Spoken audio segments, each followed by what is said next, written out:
मंदसौर शहर किला रोड स्थित CJM court में आज धारा 188 का उल्लंघन करने पर 3 नेता पहुंचे कोर्ट जमानत कराने।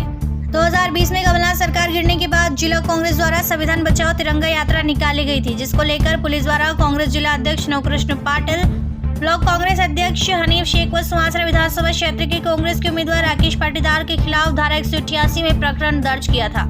जिसके तहत आज तीनों कांग्रेस नेता कोर्ट में पेश हुए, जहां से उन्हें 15-15 हजार के मुचलके पर जमानत कर रिहा किया। वर्तमान ब्लॉक कांग्रेस अध्यक्ष व अभिभाषक डॉक्टर राघवेंद्र सिंह तोमर ने जानकारी देते हुए बताया कि 2020 में जब भाजपा द्वारा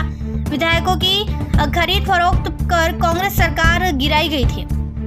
तब पूर्व जिला कांग्रेस अध्यक्ष व पूर्व विधायक नवकृष्ण पाटिल के नेतृत्व में शांतिपूर्ण तरीके से संविधान बचाओ तिरंगा यात्रा निकाली गई थी, जिसमें जिले भर से कांग्रेस नेता व कार्यकर्ता शामिल थे।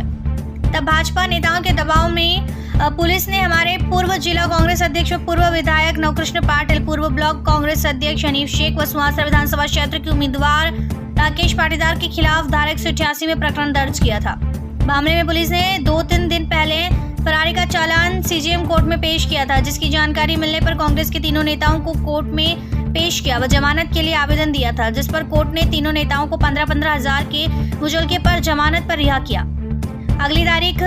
30 अक्टूबर की दी गई है, जिस पर मामले को लेकर जिरा की जाएगी। देखिए, जब कांग्रेस ने हमारे जिलाध्यक्ष थे नवकृष्ण पाटिल जी, उस समय संविधान बचाओ यात्रा एक तिरंगा यात्रा निकाली गई थी प्रदेश कांग्रेस के आह्वान पर। मंदसौर में बड़े शांतिपूर्ण तरीके से वो यात्रा निकली थी और बहुत ही ऐतिहासिक अनुशासित यात्रा थी। कहीं किसी प्रकार का कोई उसमें उल्लंघन नहीं हुआ, कोई कानून का उल्लंघन नहीं हुआ, लेकिन भारतीय जनता पार्टी के नेताओं के दबाव में, मंत्रियों के दबाव में झूठा एक प्रकरण हमारे कांग्रेस के नेताओं के ऊपर बना दिया गया था। और प्रकरण बनाने के बाद जब हमारा एक डेलीगेशन मिला था उनसे, एस पुलिस अधीक्षक से, तो उन्होंने कहा था इसका हम खात्मा कटवा देंगे। लेकिन अभी कुछ दिन पूर्व मालूम पड़ा, 2-3 दिन पहले, कि इन्होंने फरारी में कोई चालान पेश कर दिया है। तो जैसे ही सूचना मिली, चूँकि हम लोग सब कानून का सम्मान करते हैं और सब हम गांधीवादी तरीके से सारे कार्य करते हैं, तो हम न्यायिक प्रक्रिया का पालन करते हुए आज स्वयं जिला कांग्रेस के पूर्व अध्यक्ष, पूर्व विधायक नवकृष्ण जी पाटिल, हमारे सुहासरा से जो कांग्रेस के उम्मीदवार हैं राकेश पाटीदार जी, और पूर्व ब्लॉक कांग्रेस के अध्यक्ष, पूर्व नगर पालिका अध्यक्ष मोहम्मद हनीफ शेख साहब, तीनों आज स्वयं आगे चल के न्यायालय में आए हैं और यहाँ अपना आवेदन प्रस्तुत किया और यहाँ पर जमानत के लिए आवेदन प्रस्तुत किया है। और माननीय न्यायालय ने 15-15 हजार की जमानत का आदेश दिया है और हम उस प्रकरण को लड़ेंगे और न्यायपालिका पर हमें भरोसा है, जो भी न्यायपालिका निर्णय करेगी वो होगा आगे। इस तरह से लोकतंत्र बचाओ रैली मंदसौर के नगर में निकली थी और धारा 144 का उल्लंघन के आधार पर 188 का प्रकरण दर्ज किया गया। तो इसको लेकर हम सारे नेता माननीय एसपी साहब के पास गए और उनको बताया कि भारतीय जनता पार्टी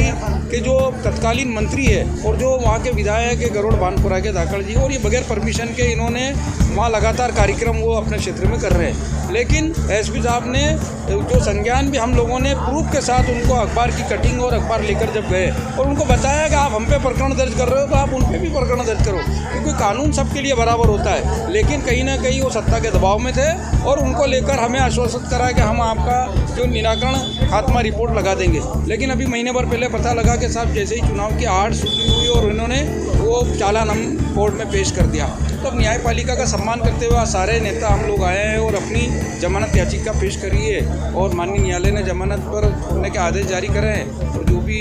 जो न्यायालय का होगा प्रक्रिया उसका पालन करते हुए हम अपना पक्ष रखेंगे। कमलनाथ जी की सरकार गिरी थी, उस दिन हमारी तिरंगा यात्रा थी और जिले भर के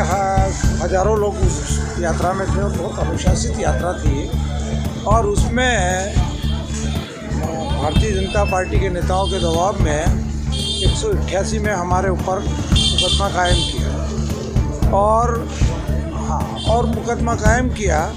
और तत्कालीन जो एसपी से हमने कहा था ऐसा कौन सा प्रसंग है और ये भारतीय जनता पार्टी के लोगों पे भी ये तो बनता है, तो उन्होंने कहा वो भी कर देंगे, आपका भी ख़त्म कर देंगे। और अपन जानते हैं जिसकी सरकार होती है उसकी लाठी चलती है, तो एक सामान्य प्रक्रिया में है, कोई ऐसी बात नहीं है। आज हमारी जमानत हो गई है और हमारे जो राकेश पाटीदार जी, हनीफ शेख जी है और हमारे एडवोकेट राघवेंद्र तोमर जी हैं और मुकदमा लड़ेंगे। और मैं सोचता हूँ कि ऐसी कोई बात नहीं है, एक्विटल भी हो जाएंगे, उस वक्त फैसला जजेस साहिबान के ऊपर। आज देश में जिस तरीके के हालात है वो आपने देखा है कि देश में संविधान बचाओ, लोकतंत्र बचाओ की अगर बात की जाती है तो उनके खिलाफ मुकदमे दर्ज किए जाते हैं, तो वाकई में एक प्रश्नवाचक चिन्ह है। क्योंकि जो मुकदमा हमारे ऊपर 188 धारा में दर्ज किया गया तो उस समय हम तत्कालीन एसपी साहब से मिले भी थे कि ऐसा क्यों, जब हम देश के संविधान और लोकतंत्र की बात कर रहे हैं। हमने बिल्कुल शांतिपूर्ण तरीके से हमारा मार्च निकाला, हमने कहीं कोई ऐसी ये नहीं करी जिसकी वजह से मुकदमा दर्ज किया जाए। और उन्होंने कहा कि ये हमने दर्ज कर दिया तो इसका खात्मा कर देंगे हम। और हमने कहा कि जब हमारे ऊपर दर्ज हो रहा है तो भारतीय जनता पार्टी के लोग भी इस तरीके से रैलियाँ निकाल रहे, सब कुछ कर रहे हैं, पर सत्ता के दबाव में आकर जिस तरीके से उन्होंने कार्रवाई करी वाकई में निंदनीय है। पर हमको न्यायपालिका का सम्मान करते हैं कि हमको जैसे पता चला है कि अभी 1-2 दिन पूर्व चालान पेश हुआ है उसी में, तो हम जैसे हम न्यायपालिका की शरण में आए और हमने हमारी जमानत के लिए आवेदन प्रस्तुत किया।